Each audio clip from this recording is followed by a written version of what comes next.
ओम श्री गणेशाय नमः। ओम नमो भगवते श्री वासुदेवाय। आज हम बात करेंगे पितृपक्ष के बारे में।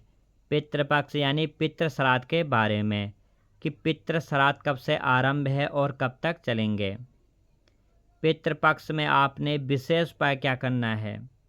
अगर आपके घर में कलेश है, परेशानी है, कष्ट है, बीमारी है, रुकावटें होती है, पढ़ाई क्षेत्र से लेके, नौकरी क्षेत्र से लेके, विवाह क्षेत्र से लेके, धन क्षेत्र से लेके, अगर आपके परिवार में जो आपके संतान हैं, जो आपके बच्चे हैं, उनको परेशानी हो रही है पढ़ाई में, नौकरी में, बहुत मेहनत करते हैं परंतु कहीं ना कहीं रुक जाते हैं, तो आप इस समय उपाय करें, पितृपक्ष में उपाय करें, ज़रूर आपको लाभ होगा, आपके बच्चों को लाभ होगा, आपकी हर मनोकामना पूर्ण होगी। तो आपने यहाँ वीडियो पूरी देखनी है और विशेष उपाय करना है। पितृपक्ष में आप अगर उपाय करते हो तो 100% आपको लाभ मिलेगा, यह मेरी गारंटी है। तो हम सर्वप्रथम बात करते हैं अश्विन मास यानी सितंबर।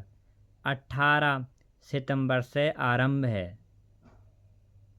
श्राद्ध और 2 अक्टूबर अमावस तिथि पितृ विसर्जन है।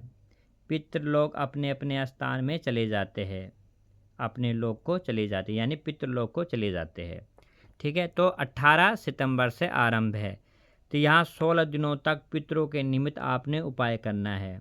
16 दिन, साल भर में 16 दिन आप उपाय जरूर करें पितरों के निमित्त।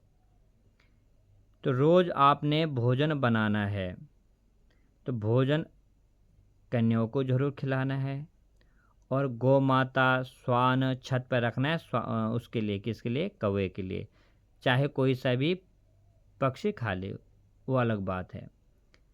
तो आपने पत्तों में जैसे गौ माता होगी, श्वान होगे और छत में रखना है। चाहे आप केले का पत्ता ले सकते हो या हल्दी का पत्ता ले सकते हो। तो आपने ज़रूर प्रतिदिन भोजन में क्या बनाना है, खीर। अन्य जैसे पूरी वगैरह आप बनाते हो वो भी अच्छा है। लहसुन प्याज का उपयोग नहीं करना है, सादा खाना बनाना है, सादा भोजन बनाना है। तो आपने ज़रूर प्रतिदिन यानी 16 दिन तक ज़रूर उपाय करना है। ऐसा नहीं कि हमारे पूर्वज, हमारे जो पितर है उनकी तिथि 10वीं तिथि है या उनकी तिथि 9वीं तिथि है, उस दिन आपने भोजन बनाना, उस दिन आपने ब्राह्मणों को खिलाना नहीं। रोज़ गरीब लोगों की मदद करनी है, कुछ न कुछ आपने ज़रूर दान करना है प्रतिदिन। गरीब लोगों को वस्त्र दान करोगे तो बहुत अच्छा लाभ प्राप्त होगा, भोजन दान करोगे, भोजन खिलाओगे, बहुत अच्छा लाभ प्राप्त होगा।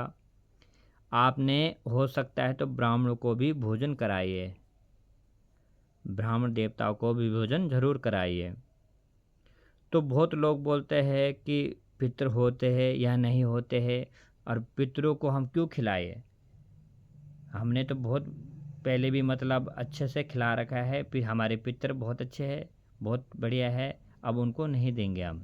बहुतों के मन में विचार होता है, परंतु पितरों के निमित्त चाहे आपने पहले कुछ भी कर रखा हो, पितरों को सेवा कर रखी हो, पितरों को अच्छे अच्छे वस्त्र, अच्छे अच्छे भोजन खिला रखा हो, पर पितृ पक्ष में पितृ जरूर आते हैं। चाहे पितृ खुश होके आएंगे, चाहे पितृ रुष्ट होके आ रहे, पर आएंगे जरूर। तो उस समय तो आपने खिला रखा है, परंतु बाद में भी ज़रूर उनको भोजन की ज़रूरत पड़ती है। ठीक है, तो उनके इस समय 16 दिन उनके जो पितृ लोग होते हैं उनके दरवाजे खुल जाते हैं, बोलते हैं अपने अपने परिजनों के घर जाओ और उनको आशीर्वाद भी देना, वहाँ से भोजन भी ग्रहण करके आए। ठीक है, तो ये हमारे मनुष्य के कल्याण के लिए भगवान ने यहाँ नियम बना रखा है कि पितृ लोग जरूर आएंगे। अगर आप पितरों के निमित्त कुछ नहीं करोगे तो पितृ रुष्ट होकर जाएंगे और आपको कष्ट देंगे। यहाँ तक कि ऐसा कष्ट होता है पितरों का कि बहुत ज़्यादा परेशानी आती है, बहुत ज़्यादा परेशानी।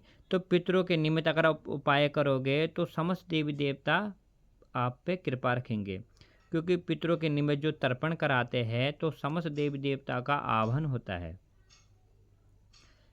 प्रकृति का आह्वान होता है। प्रकृति में देखो, जब हम तर्पण करवाते हैं तो ब्रह्मा, विष्णु, महेश, त्रिदेवों का भी ध्यान होता है। ये पूर्वज पितृ हुए, जहाँ पितरों के निमित्त पाठ पूजन नहीं होता, दान नहीं होता, पुण्य नहीं होता, वहाँ भी देवी देवता कोई नहीं आता। तो ज़रूर पितरों के निमित्त हर कार्य में, अब पितृ कार्य में तो विशेष करना चाहिए, वस्त्र इत्यादि पितरों के निमित्त लाना चाहिए, अन्न दान करना चाहिए। तो पितरों की कृपा आप पे बनी रहेगी, आपके परिवार में बनी रहेगी। तो आपने ज़रूर ये कार्य करना है। अगर आप यह कार्य करते हो 16 दिन तक प्रतिदिन भोजन कराते हो, कन्या हो गई, है ना? साक्षात देवी का स्वरूप माना गया है। स्वान हो गया, गौ माता होगी, छत में रख दिया आपने, और चींटियों को, जो छोटे-मोटे जीव हैं उनको खिला दिया, और हो सकता है तो ब्राह्मण देवता को भी खिलाएँ, और बाकी जैसे गरीब लोगों को दान ज़रूर करें। इससे आपकी पितरों की कृपा आप पे बनी रहेगी। अगर पितरों की कृपा बनी है तो समस्त देवी देवता की कृपा आप पे बनी है, समझ सकते हो आप, ठीक है? और जब हम तर्पण कराते हैं तो समस्त जितने भी प्रकृति में है, इंद्र सहित 10 दिक्पाल देवता को भी हम तर्पण कराते हैं। 10 दिक्पाल है, जैसे ओम पूर्वाय नमः, हाथ भी जोड़ सकते हो, जल भी छोड़ सकते हो, सागर पर्वत सबको हम तर्पण कराते हैं, यानी कि जलांजलि छोड़ते हैं कि आपकी कृपा से हमारे पास सब कुछ है और हम आपको ही अर्पित कर रहे हैं, ठीक है? तो यहाँ उपाय करें, आपको ज़रूर लाभ प्राप्त होगा।